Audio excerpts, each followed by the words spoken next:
오늘날 많은 사람들이 겉으로는 평화롭게 사는 것 같아도 마음속으로는 불안에 시달리고 있습니다.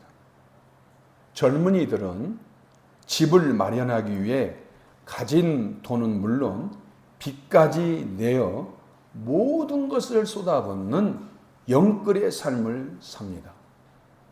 반대로 아예 집 사기를 포기한 채 오늘 하루만 즐기자라는 일명 욜로족의 삶을 삽니다.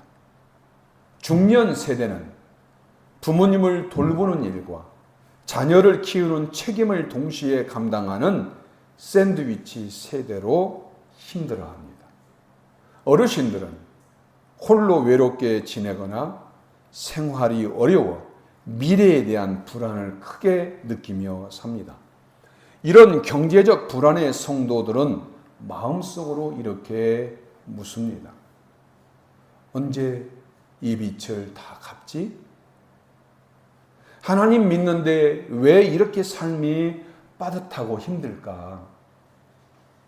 하나님께서 정말 내 삶을 책임지고 계신 게 맞을까? 성실하게 신앙생활을 해온 분일수록 이런 의문은 더 깊어집니다. 과연 하나님께서 내게 관심이 있으실까라는 의구심이 드는 것이죠. 이런 경제적 어려움 속에서 신앙을 지켜야 하는 고민은 오늘날만의 문제가 아니라 시대를 초월하는 문제입니다. 2000년 전 빌립보 교회도 어려운 형편은 매 한 가지였습니다. 그러나 그 어려움 중에 사도 바울의 선교 여정을 돕기 위해 기꺼이 헌금을 모았습니다. 그 헌금을 받은 사도 바울은 이제 내가 감옥 생활을 좀 편하게 지낼 수 있게 되었다라고 말하지 않았습니다. 오히려 그들을 향해 확신에 찬 약속을 선언합니다. 나의 하나님이 그리스도 예수 안에서 영광 가운데 너희 모든 쓸 것을 채우시리라. 오늘 본문 말씀입니다. 여기에 놀라운 역설이 있습니다. 받는 사람이 주는 사람에게 약속을 선포하는 모습입니다. 감옥에 갇힌 사람이 자유로운 사람들에게 공급을 약속하는 모습에서 하나님의 신비로운 섭리가 드러납니다.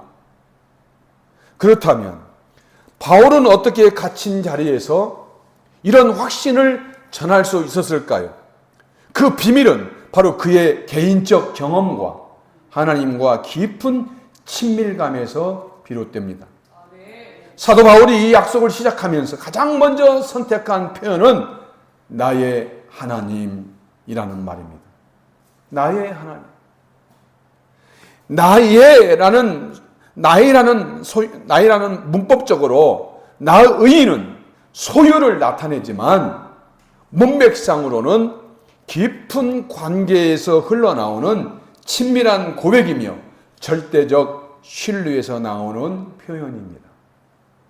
그런데 여기서 우리가 놓쳐서는 안 될 중요한 점이 있습니다. 사도 바울은 지금 로마 감옥에 갇혀 있습니다. 언제 처형당할지 모르는 절망적 상황입니다. 그런데도 사도는 나의 하나님이라고 고백합니다. 이것은 단순한 종교적 수사가 아닙니다.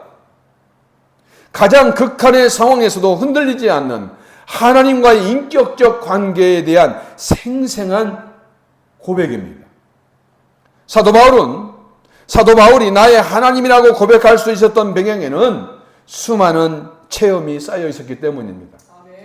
그 과정에서 하나님과의 개인적 관계는 더욱 견고해졌습니다. 사도는 고린도후서 11장 27절에서 이렇게 고백합니다. 수고하며 애쓰며 여러 번 자지 못하고 줄이며 목마르고 여러 번 굶고 춥고 헐벗었노라. 굶주리고 목마르고 춥고 헐벗었던 빈곤한 삶이 사도가 직면한 현실이었습니다. 그러나 바로 그 고난의 순간마다 하나님은 바울을 버려두지 않으셨습니다. 결핍 속에서 주님의 손길을 경험했고 약함 속에서 오히려 하나님의 능력을 깊이 체험했습니다. 그래서 사도는 빌립보서 4장 13절에서 내게 능력 주시는 자 안에서 내가 모든 것을 할 수 있느니라 라고 담대히 선언할 수 있었던 것입니다. 바울이 말하는 모든 것은 풍족하거나 성공하는 상황만이 아니라 고난과 결핍조차도 포함한 말입니다. 하나님의 공급은 단순히 물질적 필요를 채워주시는 데 그치지 않고 어떤 상황 속에서도 하나님의 뜻을 이루도록 내적 능력과 확신을 부어주시는 공급입니다. 가장 결정적인 경험은 빌립보에서 일어났습니다. 사도행전 16장을 보면 바울은 복음을 전하다가 붙잡혀 매를 맞고 감옥에 갇혔습니다. 그의 등은 피 범벅이 되었고 발에는 무거운 착고가 채워졌습니다. 그러나 바울은 한밤중에 기도하며 하나님을 찬송했습니다. 그때 큰 재난이 일어나 옥문이 열렸습니다. 죄수들이 다 달아난 줄 알고 간수가 자결하려 할 때 바울이 그를 말리며 복음을 전했습니다. 결국 간수와 그의 온 집이 세례를 받게 됩니다. 바울은 이 사건을 통해서 깊이 깨달았습니다. 하나님의 공급은 상황을 바꿔주는 것을 넘어 어떤 상황에서도 하나님의 뜻을 이루도록 능력을 주시는 것이다 라는 것을 깨달았습니다.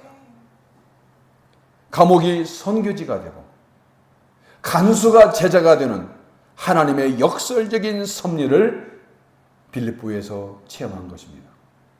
이런 경험들이 쌓였기에 사도 바울은 로마 감옥에서도 흔들림 없이 나의 하나님이라고 고백할 수 있었던 것입니다. 하나님은 바울을 감옥에서 바로 꺼내주시지 않았지만 그러나 그곳에서 복음을 전하게 하셨고 후세에 전해질 귀한 서신들을 감옥에서 기록하게 하셨습니다. 이것이 바로 하나님의 신비로운 역설적 공급입니다. 한국 사람들의 정문화는 특이하죠. 세계 사람들이 이해하지 못하는 것이 한국 사람들의 정문화입니다. 그래서 내 엄마, 내 집, 내 학교, 내 교회 이렇게 말을 하지 않고 우리 엄마, 우리 집, 우리 학교, 우리 교회라고 말합니다. 단순한 소유가 아니라 친밀한 관계와 소속감을 나타내는 표현입니다. 바울의 나의 하나님이라는 고백도 비슷한 정서입니다. 하나님이 누군가의 하나님이 아니라 나와 함께 하시는 하나님, 내 인생의 주인이 되시는 하나님이라는 확신입니다. 오늘 우리도 하나님과 그런 인격적 관계를 맺을 수 있습니다. 하지만 하나님과의 인격적 관계는 저절로 형성되지 않습니다. 부부 사이의 관계도 함께 어려운 시간을 극복하며 깊어지듯이 하나님과의 관계도 믿음의 여정을 지나면서 굳건히 세워집니다. 고난과 역경의 과정을 통과할 때 우리도 담대하게 나의 하나님, 그 고난 속에서 나와 함께 하신 하나님, 나의 하나님이라고 고백할 수 있게 되는 것입니다. 그렇다면 나의 하나님은 어떤 방식으로 우리에게 공급하실까요? 사도가 제시하는 하나님의 공급 방식은 바로 그 풍성한 대로입니다. 여기서 풍성한으로 번역된 헬라어 플루토스는 단순히 많다는 뜻이 아닙니다. 증량할 수 없고 고갈되지 않으며 무한히 풍부한 부유를 의미합니다. 그렇다면 왜 사도는 풍성함을 강조하며 축복했을까요? 그 배경에는 빌립보 교회의 놀라운 헌신이 있었기 때문입니다. 15절로 16절을 보면 빌립보 교회는 바울이 데살로니가를 떠난 이후에도 한 번뿐 아니라 두 번이나 도움의 손길을 보냈다라고 기록합니다. 놀라운 사실은 빌립보는 로마의 지배를 받는 작은 소도시였다는 점입니다. 경제적으로 풍요롭지 않았습니다. 그런데 고린도후서 8장 2절을 보면 환난의 많은 시련 가운데서 그들의 넘치는 기쁨과 극심한 가운하니 그들의 풍성한 연보를 넘치게 하게 하였느니라 라고 증언합니다. 풍족해서 넘치게 낸 것이 아니라 극심한 가난 속에서 풍성한 연보를 드렸다는 것입니다. 여기에 하나님 나라의 경제 원리가 숨어 있습니다. 우리는 고린도후서 8장 2절의 말씀을 통해 당시 상황을 얼마든지 추론해 볼 수 있습니다. 빌립보의 한 가정교회에 성도들이 삥 둘러 앉아있다고 한번 추론해 봅시다. 한 성도가 말합니다. 바울 사도님께서 복음을 전하다가 로마 감옥에 갇히셨대요. 우리가 헌금을 모아 영치금을 보내야 하지 않을까요? 그러자 또 다른 성도가 조심스럽게 답합니다. 그런데 우리도 먹고 살기 힘들잖아요. 그때 할머니 한 분이 매우 미안한 표정을 지으며 이것밖에 없지만 하면서 동전 몇 개를 내놓습니다. 그 모습을 본 젊은 부부가 마지막 남은 양식값을 내놓습니다. 과부가 된 여인은 반지를 꺼내며 남편이 준 마지막 남은 선물이지만 사도님을 위해서라면 말을 흐리며 눈시울을 맺힙니다. 이런 마음들이 하나둘 모여 에바브로 디도를 통해 로마까지 헌금이 전달된 것입니다. 사도 바울의 마음은 어땠을까요? 빌립보 교회의 형편을 뻔히 아는 그로서는 감동 그 자체였을 것입니다. 아, 이들의 사랑이 이토록 크구나. 자기 한 몸 건사하기도 빠듯할 텐데 이렇게 힘을 모아주다니. 내가 이토록 눈물나게 감격스러운데 이들을 사랑하시는 하나님의 마음은 얼마나 감동하실까. 바로 이 순간 바울은 확신합니다. 이들이 나에게 이렇게 아낌없이 섬겼다면 하나님께서는 얼마나 이들에게 더 크게 되돌려 갚아주실까. 이것이 바로 하나님의 섭리적 공급입니다.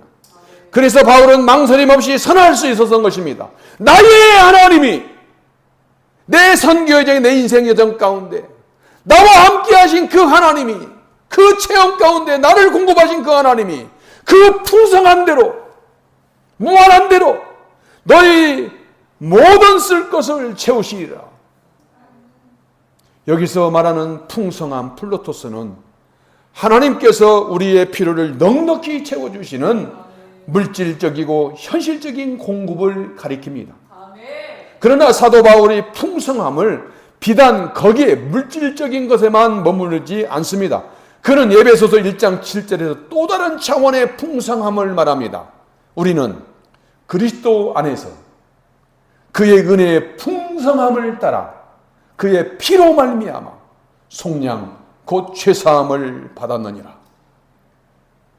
하나님의 풍성함은 단순히 물질의 많음이 아니라 우리의 죄를 완전히 덮고 용서하시는 구원의 은혜를 뜻하기도 한다는 것입니다. 따라서 사도가 말하는 풍성함은 두 가지 차원에서 이해할 수 있습니다. 첫째, 우리의 현실적인 삶의 필요를 넉넉히 채우시는 하나님의 공급이며, 둘째, 우리의 구원을 전적으로 보증하시는 하나님의 무한한 은혜입니다. 결국 바울이 확신했던 풍성함은 단순히 현실적 상황을 넘어 우리의 삶과 영혼 전체를 아우르는 하나님의 크신 은혜와 사랑을 가리키는 말입니다. 그런데 여기서 우리가 주의할 것이 있습니다. 하나님의 풍성함은 기복신앙을 의미하지 않는다는 것입니다. 10만 원 헌금했으니 100만 원으로 불려줄게 라는 식으로 하나님께서 우리의 탐욕을 채워주시겠다는 약속이 아닙니다. 하나님의 나라의 경제의 원리는 하나님의 뜻에 순종하며 살 때 하나님의 풍성한 공급을 경험하게 된다는 의미입니다. 영등포 쪽방촌에서 사역하는 광약교회 이야기는 1996년으로 거슬러 올라갑니다. 임명희 목사님은 1996년 말부터 시작해서 2007년 6월 끝까지 11년 동안 천막교회에서 공동체 생활을 하다가 2007년 7월 7일 현재의 건물로 들어와 강약교회는 29년째가 되었습니다. 천막교회에서 11년 동안 생활할 때 천막교회에서 120명에서 130명이 함께 생활하면서 매일 1200명에서 매일 1300명을 밥을 먹였고 많을 때는 1500명을 무료로 식사를 섬기며 오전 11시에 예배를 드리며 복음을 전했습니다. 그러나 천막교회는 무허가로 세워졌기 때문에 구청으로부터 철거 압박을 받고 있었습니다. 그러던 어느 날 임명희 목사님은 현재의 교회 건물 주인을 교회 앞에서 만났습니다. 그때는 교회가 아니었죠. 건물이었죠. 그런데 대뜸 하시는 말씀이 목사님 우리 땅 사라고 하였습니다. 임명희 목사님께서 영감님 땅이야 사고 싶지만 돈이 있어야 사죠 라고 했더니 목사님 내가 돈을 빌려줄게 우리 땅 사 라는 거였습니다. 아니 그게 무슨 말씀입니까? 영감님이 이렇게 말씀했습니다. 내가 목사님을 쭉 지켜봤는데 마음에 감동이 와서 그런 거야. 이 땅을 가지고 있으면 분명히 역전역이니까 역세권이니까 땅값이 오르겠지만 목사님께 주고 싶어. 이게 웬 말인가 싶었습니다. 왜냐하면 이분은 불교 신자였기 때문입니다. 이북에서 내려와 부동산으로 40년 이상 돈을 벌어온 부동산 투기 전문가였습니다. 여기저기 부동산을 많이 가지고 있었고 유학 다녀온 아들들을 수금 사원으로 쓰고 있는 부자였습니다. 가만히 소유하고 있으면 땅값이 오른다는 것도 다 알고 있는 부동산 전문가가 돈 벌 수 있는 기회를 다 버리고 자기 돈을 빌려주면서 자기까지 자기 땅을 사라고 하는 것입니다. 이해할 수 없는 기적 같은 일이었습니다. 뛰는 가슴을 진정하고 목사님과 사모님은 그분 집에 가서 차 대접을 받으며 그분의 땅을 담보로 그분의 이름으로 돈을 빌려 그분의 땅을 사게 되었다는 것입니다. 그날 그 영감님은 마음 문을 열고 예수님을 영접하였습니다. 그곳에 지금의 광약교회를 돈 없이 빚 없이 세우게 되었습니다. 모든 일을 주관하시는 하나님께 감사와 영광을 돌리지 않을 수 없는 놀랍고도 기가 막힌 간증입니다. 슬픈 인생들, 고단한 인생들, 쪽방촌 사람들, 노숙자들, 알코올 중독자들, 창녀들, 포주들, 족폭들에게 복음을 전하며 매일 밥을 무료로 1200명에 1300명, 많게는 1500명을 매일 29년째 나누는 일을 밥을 먹이며 나누는 일을 하다 보니 불교 신자도 대적했던 수많은 강팍한 사람들도 오히려 친구가 되고 풍성하게 돕는 자가 되는 하나님 나라의 신비로운 공급 원리를 경험하게 되었습니다. 이처럼 하나님의 풍성하심은 단순히 개인의 필요를 채워주시는 차원을 넘어섭니다. 때로는 이해할 수 없는 방식으로 불가능해 보이는 상황 속에서도 길을 여시고 사람의 마음까지 움직이시는 놀라운 역사입니다. 사막에 길을 내듯 광야에 교회를 세우시는 이야기는 바로 그런 하나님의 신비로운 공급을 잘 보여줍니다. 우리 그사랑교회 개척에서 지금까지 이 정도 동일합니다. 따라서 우리는 하나님의 풍성함을 무한한 가능성이라고 말할 수 있습니다. 그것은 우리의 계산이나 계획에 갇히지 않고 하나님의 뜻에 따라 순종할 때 전혀 새로운 길을 열어주시는 무한한 가능성입니다. 이와 같은 의미를 우리말 풍족이라는 단어에서 엿볼 수 있습니다. 풍성할 풍자와 발족자를 합쳐 만든 이 말은 발이 풍성하다는 뜻입니다. 발이 풍성하다는 것은 어디든 갈 수 있다라는 의미입니다. 마찬가지로 하나님의 풍성하심은 우리가 어떤 상황에 놓여 있든 어떤 결핍에 직면하든 그 자리에서 새로운 길을 내시고 채우시는 무한한 가능성을 뜻합니다.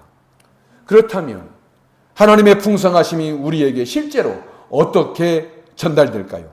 추상적인 개념이 아니라 우리의 삶 속에서 구체적으로 경험되는 방식은 무엇일까요?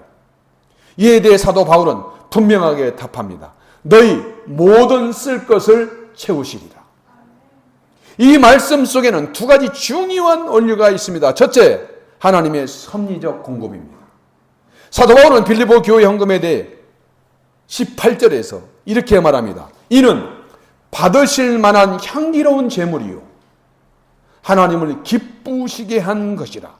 여기서 향기로운 제물은 구약에서 하나님께서 받으시는 제사를 표현할 때 사용되던 말입니다. 사도 바울은 빌립보 교회 헌금을 단순한 인간적 도움으로 보지 않았습니다. 그것은 하나님께 드리는 예배였고 그들의 신앙 고백이었습니다.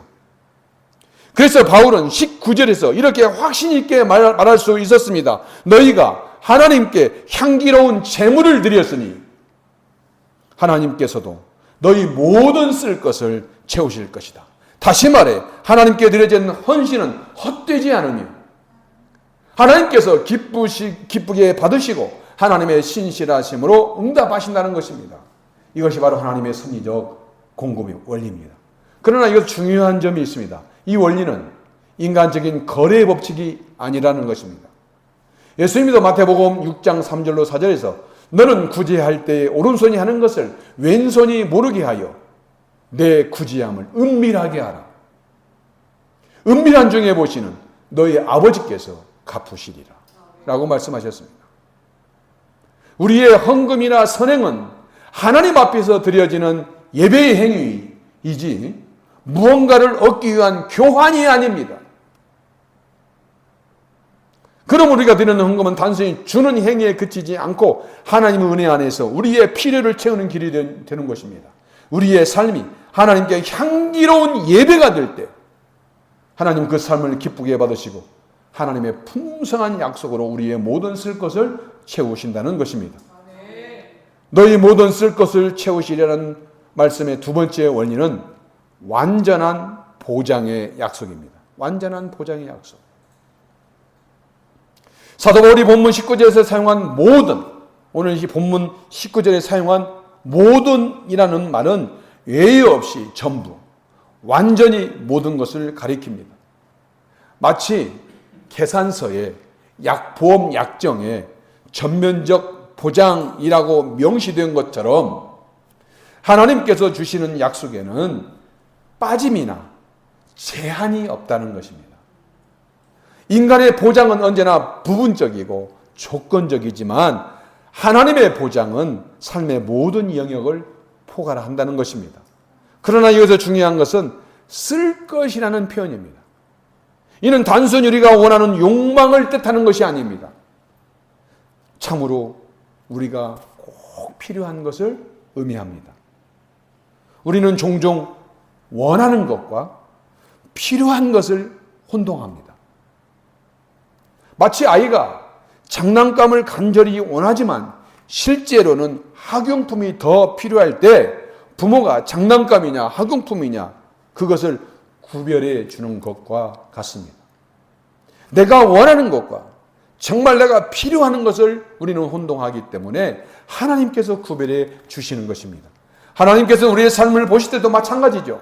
우리의 욕심이 아니라 우리의 참된 필요를 가장 잘 아시고 그것을 채워주십니다. 그러므로 하나님의 보장은 제한적인 것이 아닙니다. 오히려 우리의 삶에 꼭 필요한 모든 것을 예외 없이 책임지고 풍성하심으로 충분히 공급하시겠다는 약속입니다. 그리고 그 약속을 절대 실패하지 않습니다. 그렇다면 하나님께서 채워주신 모든 쓸 것에는 무엇이 포함될까요? 사도 바울은 이것을 한 영역에만 제한하지 않습니다. 첫째, 구원, 성화, 하나님과의 관계와 같은 영적인 필요입니다. 둘째, 의식주와 건강과 같은 육체적인 필요입니다. 셋째, 사랑, 안정감, 소속감과 같은 정서적인 필요입니다. 넷째, 인간관계, 소통, 공동체와 같은 관계적 필요입니다. 다섯째, 삶의 의미와 목적과 같은 사명적인 필요입니다. 영적인 필요, 육체적인 필요, 정서적인 필요, 관계적인 필요, 사명적인 필요, 우리의 삶의 전 영역이 다 포함됩니다. 그것이 바로 모든 쓸 것입니다. 그리고 하나님은 이 모든 필요를 반드시 채우십니다. 사도 바울이 사용한 채우시리라 라는 동사는 완전히 채우다, 가득 채우다라는 뜻을 지니고 있습니다. 단순한 가능성의 미래가 아니라 헬라의 문법에서 약속적 미래라고 불리는 특별한 시제를 사용했습니다. 즉, 단순히 아마도 채우실 것이다 라가 아니라 반드시 채우신다라는 하나님의 확실한 약속을 담고 있는 것입니다. 여러분, 해가 내일 어김없이 뜨듯이 하나님께서 우리의 쓸 것을 채우시는 일도 반드시 이루어진다는 것입니다. 이는 하나님의 변하지 않는 성품에 근거한 절대적 보장입니다. 마치 물이 100도씨에서 끓는 것이 자연의 법칙이라면 하나님의 공급하심은 영적 불변의 법칙이라는 것입니다. 그렇다면 이 모든 공급은 어떤 방식으로 이루어질까요? 핵심은 바로 오늘 본문 말씀에 있는 그리스도 예수 안에서 영광 가운데라는 표현에 있습니다. 먼저 그리스도 예수 안에서라는 말은 바울 신학의 중심 주제이자 우리 신앙을 떠받치는 기둥입니다. 사도는 서신서에서 이 말을 그리스도 예수 안에서라는 말을 160여 회를 사용합니다. 그 정도로 중요합니다. 하나님은 우리 오직 그리스도의 십자가와 부활의 공로를 근거로 중요합니다. 하나님은 오직 그리스도의 십자가와 부활의 공로를 근거로 우리의 필요를 채우십니다. 우리가 기도할 때 마지막으로 예수님의 이름으로라고 고백하는 이유가 바로 여기에 있습니다. 우리의 공로가 아니라 오직 그리스도의 공로 안에서만 하나님의 풍성한 공급이 흘러오기 때문입니다. 또한 사도 바울은 이 공급이 영광 가운데 이루어진다라고 말합니다. 이는 하나님께서 단순히 우리의 부족을 메우시는 차원이 아님을 보여줍니다. 하나님께서 우리에게 채우실 때 그 과정 속에서 하나님의 위대하심과 사랑, 신실하심이 자연스럽게 드러난다는 것입니다. 다시 말해 하나님의 공급은 우리의 필요를 공급해 주시는 그 쓸 것을 모두 채우시는 그 공급은 우리의 필요를 충족시키는 동시에 하나님의 성품, 하나님의 성품과 영광을 드러내는 거룩한 질서 가운데 이루어진다는 것입니다. 성도 여러분, 오늘 우리가 살펴본 사도 바울의 선언은 19절 선언은 단순한 교리적 이론이나 먼 2000년 전 과거 이야기가 아닙니다. 로마 감옥의 차갑고 어두운 벽 사이에서 울려 펴진 사도 바울의 고백, 나의 하나님이 그리스도 예수 안에서 영광 가운데 그 풍성한 대로 너희 모든 쓸 것을 채우시리라는 말씀은 2000년이 지난 오늘에도 동일한 권위와 능력으로 우리 삶 속에서 울려 퍼지는 말씀입니다. 아멘. 그렇다면 이 약속을 오늘 우리 삶 속에서 저와 여러분은 어떻게 붙들고 살아가야 할까요? 첫째, 하나님과의 인격적인 관계를 깊이 해야 됩니다. 아멘. 사도 바울은 나의 하나님이라고 고백했습니다. 이는 고난 가운데 더욱 선명해진 친밀한 고백입니다. 나의 하나님. 부부가 왜 애틋합니까? 자녀를 키우면서 그 험난한 시간을 쭉 함께한 시간 때문에 그렇지 않겠습니까? 나의 하나님이라는 고백도 마찬가지죠. 고난 가운데, 신앙의 여정 가운데 더욱 선명해진 하나님과의 친밀한 관계 때문입니다. 욥이 고난 후에 뭐라고 말했습니까? 그 고난을 통해서 이제는 누르로 주를 배움나이다 라고 고백했듯이 우리도 현실 속 고난을 통해서 하나님과의 친밀함을 깊이 체험할 수 있습니다. 두 번째, 하나님의 풍성하심을 신뢰하며 올바른 기대를 가져야 합니다. 하나님의 공급은 우리가 원하는 것을 그대로 채우는 것이 아니라 참으로 필요한 것을 채우십니다. 이것을 분명 혼동해서는 안 됩니다. 내가 원하는 것과 내가 필요한 것을 구분해야 됩니다. 우리가 원하는 것과 필요가 다를 때에도 하나님은 언제나 가장 선하게 인도하십니다.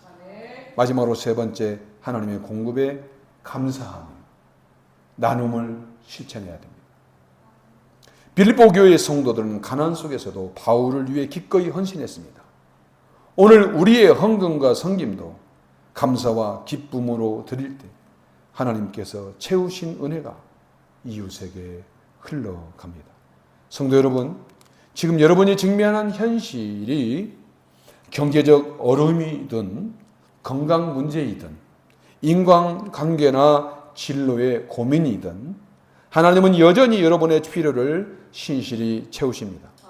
감옥 속에서도 확신했던 바울처럼 가난 속에서도 나눔을 실천했던 빌립보 교인들처럼 우리도 흔들림 없는 믿음으로 빌립보서 4장 19절 약속의 말씀을 붙들어야 합니다. 우리의 상황은 편할 수 있습니다. 그러나 하나님의 사랑과 공급은 편하지 않습니다.